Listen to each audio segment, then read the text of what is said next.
বেশি সময় নিব না, স্বল্প সময় আলোচনা করব ইনশাআল্লাহ। কোরআন থেকে একটি আয়াত তেলাওয়াত করেছি, রাসূলুল্লাহ সাল্লাল্লাহু আলাইহি ওয়াসাল্লামের অসংখ্য হাদিস থেকে হাদিস করেছি।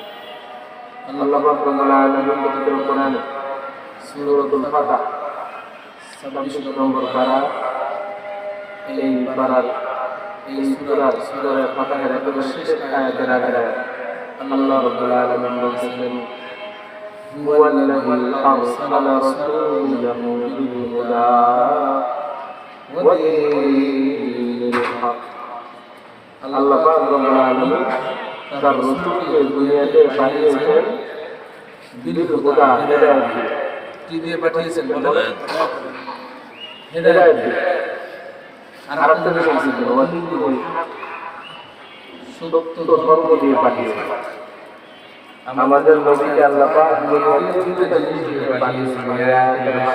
এক নম্বর হলো হেদায়েত, হেদায়েত, আর দুই নম্বর হলো সঠিক ধর্ম, সত্য ধর্ম। এই দুইটা জিনিস দিয়ে পাঠিয়েছেন।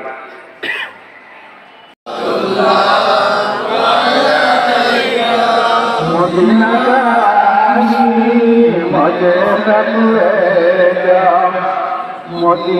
ताही मजे तले जा मक्तूला में आए मोहम्मद का हो जाए नबी सलाम अलैका या रसूल सलाम अलैका या